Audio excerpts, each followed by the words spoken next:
Bienvenue sur WageJob, le podcast pour tout savoir sur l'emploi, la formation et les ressources humaines dans le Saint-Quentinois. Installez-vous confortablement. C'est parti pour WageJob. WageJob, toujours en direct de Destination Talent 2, édition 2024, en direct du Palais des Sports de Saint-Quentin. Et aujourd'hui, nous allons plonger dans l'univers de l'industrie cosmétique, ainsi que celle de l'agroalimentaire, deux secteurs qui façonnent notre quotidien.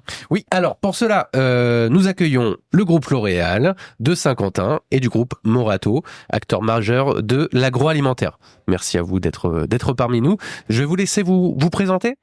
Oui, donc moi je m'appelle Sandrine Cizek, je suis spécialiste RH à L'Oréal usine de Saint-Quentin. Depuis, ça fait 24 ans que j'y travaille. Et donc Juliette Rich, nouvellement directrice générale de l'entité Morato France à Gauchy. Bienvenue. Bienvenue. Alors, quelles sont les activités de vos entreprises respectives ? Alors nous, à l'usine L'Oréal de Saint-Quentin, nous produisons pour différentes marques du groupe L'Oréal. On est spécialiste aérosol, donc on a beaucoup d'aérosols, des déodorants, des lacs, des sprays, des mousses à raser, gel de rasage. On fait également depuis une bonne année maintenant des produits de la marque CeraVe que le groupe nous a confiés.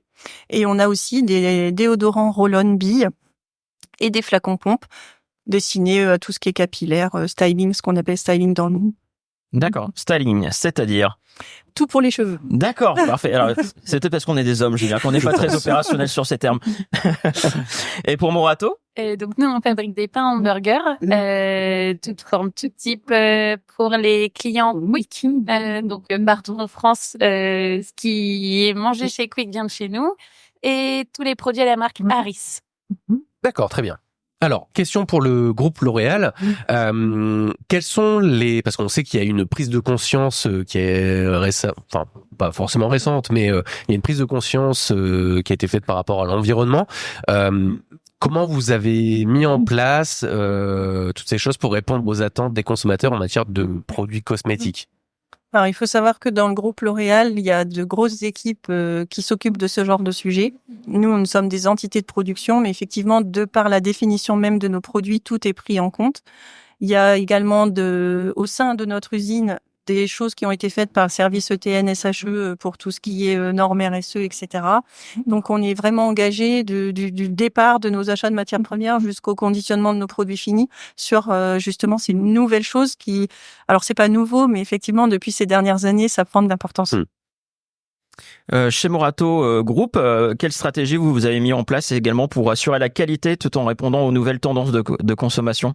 Alors, nous, on a un service recherche et développement, donc qui est basé en Italie, au niveau du central, qui va regarder un peu toutes les tendances qui se font. Donc, nous, on est axé Italie, France, Espagne, et on va proposer à nos clients, donc Quick, Barilla, nos deux principaux clients, toutes les tendances actuelles. Donc, ça va du produit hyper protéiné aux produits avec beaucoup de céréales, beaucoup de graines, qui sont des produits un peu phares, des produits avec moins de sucre. On observe que c'est aussi la tendance du marché. Et des produits avec des matières premières qui sont des matières premières locales, matières premières fabriquées en France. Donc voilà, c'est les secteurs qu'on va un peu privilégier pour nos produits. Alors, on parle de ça parce qu'il y a de plus en plus d'importance auprès des chercheurs d'emploi sur intégrer des entreprises qui sont très RSE, qui respectent l'environnement, etc. Donc, c'était important aussi de le souligner sur ce début d'interview. Votre présence à Destination Talent, l'objectif est de montrer l'attractivité de vos métiers. Concrètement, là, comment vous faites en sorte de donner envie, que ce soit aux collégiens, lycéens ou demain demandeurs d'emploi, par le biais de quelques activités ludiques. Est-ce que vous pouvez nous expliquer un petit peu ce que vous proposez là aujourd'hui ? Oui, alors nous c'est la deuxième année qu'on le fait, donc pour la deuxième édition. Donc déjà merci de l'avoir proposé à L'Oréal usine de Saint-Quentin parce que moi j'estime que effectivement les jeunes c'est vraiment nos futurs collaborateurs. Il faut ouvrir la vision aux jeunes de tous les métiers de l'industrie parce qu'en fait on a encore trop d'idées reçues sur les anciennes lignes de conditionnement, les choses comme ça.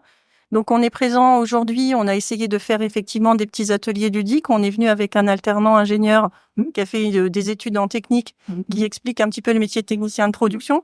On a fait un petit atelier hygiène parce que l'hygiène est très importante dans la production de produits cosmétiques. On a fait un atelier, on a schématisé en fait une ligne de conditionnement en leur demandant d'après eux dans quel ordre on conditionne les produits CeraVe, qui sont une marque qui plaît beaucoup aux jeunes. Et puis on a aussi sur écran une visite virtuelle du site en 3D où ils peuvent aller se balader un petit peu dans les ateliers, au labo qualité, dans les services administratifs pour vraiment découvrir l'usine de l'intérieur. Pour moi, c'est primordial justement d'éveiller chez eux des vocations. On leur pose des questions. Qu'est-ce que tu as envie de faire? Certains savent déjà, d'autres pas. Et vraiment leur dire qu'on promeut justement l'alternance aussi, nous, à L'Oréal, puisque dans notre usine, on est au-delà du chiffre demandé par le groupe d'alternants. On en a 24 cette année, sur tout type de métier, du BTS jusqu'au diplôme d'ingénieur. Donc, ils sont intéressés et l'alternance, on m'a posé pas mal de questions ce matin sur l'alternance déjà. Et concernant Morato, vous avez mis à Paris un stand avec des activités en place? Oui. Nous, alors nous, c'est aussi la deuxième année. Hein, on est côte à côte sur les stands. Et nous, alors c'est une petite boîte. C'était un peu difficile de sortir tout ce qui est machine, etc. Donc on a fait des stands qui sont très axés qualité. C'était mon métier de cœur. Et du coup, on anime toute la partie hygiène, qui est aussi du coup hyper importante dans l'agroalimentaire et qui est quand même notre cœur de métier aujourd'hui, c'est de fabriquer des produits sains et sûrs pour les consommateurs. Donc c'est leur faire prendre conscience, leur montrer un peu tout notre travail au quotidien par un moyen ludique parce que c'est des élèves de 3e sur CTS et de leur faire comprendre l'importance que ça a dans nos métiers. Et on présente après de manière générale tous les métiers disponibles et aussi le fait que comme L'Oréal, on est très ouvert à l'apprentissage, au stage et qu'on est en recherche. Donc, Vous êtes en recherche actuellement de quel type de profil? Alors, on recherche des apprentis conducteurs de ligne, des apprentis en technique, des stagiaires en qualité, en production, en maintenance de manière générale. Donc voilà, on est ouvert à tous les cœurs de métier, tous les stagiaires qu'on trouve et ils sont les bienvenus à l'ISE. Alors justement, une question pour une petite question collégiale. Quels sont les profils que vous recherchez actuellement, alors au-delà des apprentis, pour rejoindre vos équipes et quelles compétences vous recherchez particulièrement chez vos futurs salariés? On a l'impression en vous écoutant que c'est pas forcément que les compétences techniques, mais il y a aussi beaucoup de savoir-être. Ah oui, moi si je peux me permettre effectivement de comparer ça à une balance sur les deux plateaux, moi c'est aussi important le savoir-être comme le savoir-faire. On a besoin aujourd'hui de personnes engagées qui restent sur le moyen long terme avec nous, qui ont des vraies valeurs de respect, de travail d'équipe, de collaboration. Donc effectivement, et c'est pas toujours facile dans le recrutement de le déceler lors des premiers entretiens, mais on a vraiment à cœur de suivre ça, tout autant que le savoir-faire. Le savoir-faire, il est important. Certes, sur certains métiers techniques, il y a des connaissances, on doit les avoir absolument, on peut pas passer à côté. Mais pour autant, on peut faire grandir les gens avec nous, on peut les accompagner. Qu'un savoir-être, effectivement, c'est plus difficile à travailler. Oui, mais nous, c'est exactement la même chose. En fait, aujourd'hui, on recherche des profils qui sont conducteurs de ligne, techniciens de maintenance, comme beaucoup de sociétés. Mais aujourd'hui, on essaie de promouvoir la promotion interne. Donc aujourd'hui, tous nos chefs d'équipe sont issus de la promotion interne. Notre encadrement, il y a 70% qui est issu de la promotion interne. Je fais partie de la promotion interne et à tous les niveaux, aussi bien RH que contrôle de gestion, que responsable production. Donc nous, ce qu'on veut, c'est des gens qui soient disponibles, prêts à s'engager pour la société aussi, comme on l'a fait, prêts à apprendre. Et nous, on se charge du reste, on se charge de transmettre. Effectivement, il y a des compétences qui sont de base, mais par exemple, la conduite de ligne, ça s'apprend aussi sur le terrain. Et on a beau avoir une formation théorique, c'est dans l'entreprise, concrètement, qu'on va apprendre à se servir des machines, à connaître les petites subtilités. Et ça, nous, on est là pour l'amener. Donc, voilà, on cherche des gens disponibles et qui ont envie d'être formés, d'apprendre des nouvelles choses. Et qu'est-ce que vous dites aux jeunes et aux moins jeunes qui ont peut-être des préjugés sur l'industrie? Quels sont vos arguments pour dire non, venez, vous allez découvrir un monde qui est vraiment sympa? Mais justement, c'est un travail de fond. Notre présence aujourd'hui, déjà, c'est une première étape. C'est pouvoir échanger avec eux, leur montrer via des vidéos, via des ateliers, ce qui est vraiment le métier de l'industrie et de faire sauter justement ces préjugés. On a aussi occasionnellement à L'Oréal des visites d'entreprise. On travaille aussi avec des partenaires sur le bassin où on organise aussi des groupes de formation collective. On les accompagne, on leur explique lors des entretiens ce qu'est le métier.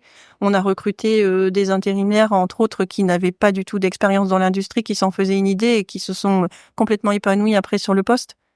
Pour moi, c'est vraiment s'ouvrir à l'extérieur pour justement faire sauter ces barrières et ces préjugés.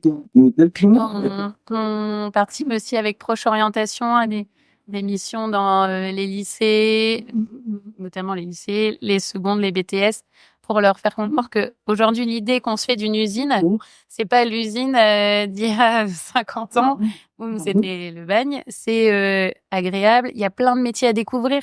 Et aujourd'hui, quand on parle de marketing, bah oui, du marketing, il y en a dans une usine, c'est hyper important.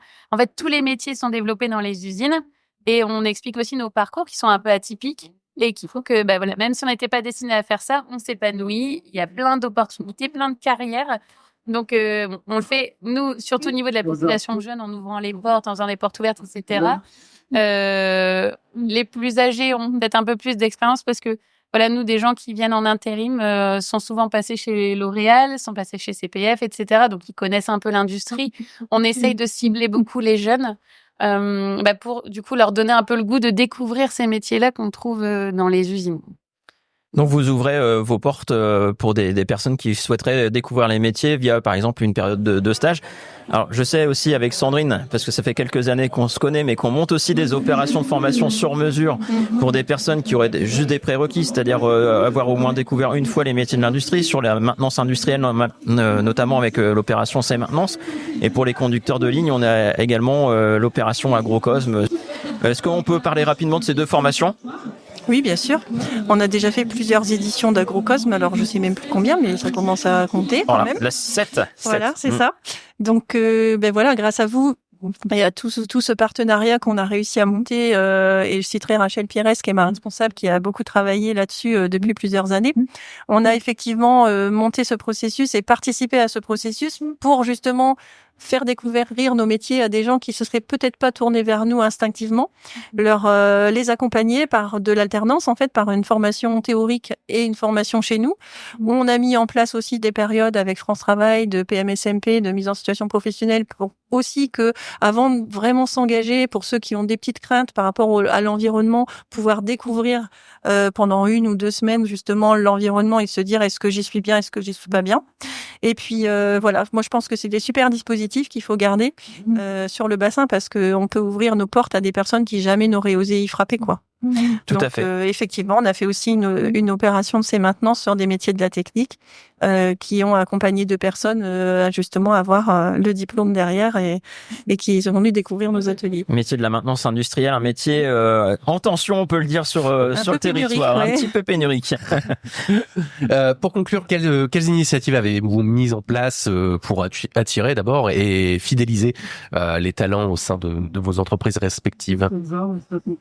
Alors la fidélisation, c'est un gros sujet. Ouais. C'est un gros sujet parce que, alors nous, on essaye, grâce à aussi des collègues qui travaillent dessus, on a fait beaucoup de choses sur la qualité de vie au travail aussi, parce que aujourd'hui, les personnes récemment rentrés, on va dire, notamment les plus jeunes, il n'y a pas que le boulot qui compte, il y a tout l'environnement, qu'est-ce que vous me proposez, j'ai envie d'être bien dans mon entreprise, est-ce qu'il y a des activités, est-ce qu'il y a des sorties, est-ce qu'il y a des choses. Donc on essaye de mettre en place aussi des petits liens comme ça. On a fait les alternants qui sont rentrés là cette année, on a fait une journée d'accueil avec ma collègue pour pouvoir les intégrer le mieux possible, écouter un petit peu ce dont ils ont envie. Donc la fidélisation, c'est vraiment tout un travail autour. L'accompagnement est super important. Il faut que les personnes se sentent accompagnées, se sentent suivies, se sentent pas larguées dans l'usine toute seule pour pouvoir avoir envie d'y rester. Donc, et moi, j'ai envie d'insister sur un point qu'on n'aborde pas souvent, mais c'est l'intergénérationnalité. Nous, chez nous, on a une pyramide des âges aussi avec des plus anciens. Et moi, je trouve très enrichissant de faire travailler les deux pour justement fidéliser, passer l'expérience, montrer qu'on peut, on peut passer plusieurs années dans une usine sans s'ennuyer, quoi. Donc, on appuie beaucoup là-dessus par du tutorat, des choses comme ça. Concernant Morato, Elle a tout dit. elle a tout dit. Non, mais alors nous, la qualité de vie au travail, on essaie de travailler en fait sur tous les postes de travail, sur l'aménagement des temps de travail. On a des accords seniors qu'on met en place aussi pour les personnes qui, passé 50 ans, peuvent peut-être avoir un aménagement au niveau, parce qu'on travaille la nuit, on travaille les week-ends. Donc voilà, comment on peut essayer de s'arranger. On travaille sur, comme tu disais, la partie intégration, parce que quand on intègre quelqu'un, alors c'est une petite usine, mais c'est quand même plein de métiers différents, plein de choses à savoir. Et donc on fait du tutorat aussi, où voilà, on définit un tuteur pour chaque personne qui va rentrer, un sous-tuteur qui va être là au quotidien et avec qui on fait des points régulièrement pour savoir comment la personne se sent, comment elle se sentit intégrée. Et ensuite, on fait tout ce qui est entretien une fois par an pour voir un peu sur quoi les gens veulent évoluer. Aujourd'hui, ce qu'on arrive à promouvoir, c'est tout ce qui est formation en interne. Et je pense que ça, les gens ont bien compris que quand on rentre, on peut changer de travail. C'est-à-dire que, comme tu disais, on va pas s'ennuyer parce que il y a tellement de choses à faire et on offre tellement de possibilités qu'aujourd'hui, nous, les gens qui sont rentrés en 1998 quand on a ouvert l'usine, ils sont encore là. Aujourd'hui, les gens ont 25 ans de boîte et il y a plus beaucoup d'entreprises aujourd'hui où les gens font leur carrière. Et nous, souvent, quand on rentre, on finit la carrière. On a eu nos premiers départs en retraite et ils avaient fait 25 ans de carrière chez nous. Donc, c'est le côté sympa. Donc, vous l'aurez compris, si vous voulez travailler dans un secteur qui innove, qui propose des formations en interne, si vous êtes motivé, que vous avez des savoir-être, ces carrières sont accessibles à tous. Merci en tout cas à vous deux pour ces interactions ce matin, ces échanges. Vous avez su mettre en avant la dynamique actuelle des industries cosmétiques et agroalimentaires, ainsi que les opportunités qu'elles offrent au public. Merci beaucoup. Oui. Alors, pour les personnes qui malheureusement ne peuvent pas venir aujourd'hui et demain, comment ils peuvent vous contacter Alors, on est tout le temps avec nos partenaires, justement. Je vois France Travail. Moi, je travaille beaucoup aussi avec les personnes des relations entreprises, justement, de France Travail, qui ont nos coordonnées, qui peuvent nous pousser des profils. Il y a aussi Proche Emploi, Itinéraire Emploi, qui parfois aussi se font l'intermédiaire de personnes qui ont envie de venir nous voir. Il y a plein de moyens, en fait, de nous contacter via nos partenaires sur le bassin et sur la ville de Saint-Quentin. Oui, nous, on travaille beaucoup avec toutes les agences d'intérim également du coin. Donc, quand on a des gens qui viennent en direct parce que ça arrive, parce qu'ils voient l'enseigne et ils s'arrêtent, on prend les CV et on les fait passer par les agences pour qu'ils puissent être intégrés et qu'ils puissent rentrer plus facilement dans l'usine. Ok. Alors juste une petite précision parce que tout le monde change de nom actuellement. L'Oréal usine de Saint-Quentin, c'est anciennement Soprocos. Exactement. À Gauchy. Et Morato, c'est également à Gauchy. Auparavant, ça s'appelait Harris. C'est ça. On venait de changer également de nom. Parfait. Encore merci à vous deux et restez à l'écoute de WeJob pour découvrir d'autres secteurs, d'autres entreprises qui recrutent dans notre région. À très bientôt pour de nouvelles interviews. Merci. Merci. À bientôt sur WeJob, le podcast pour tout savoir sur l'emploi, la formation et les ressources humaines dans le Saint-Quentinois. Une émission propulsée par Itinéraire Emploi et la mission locale du Saint-Quentinois.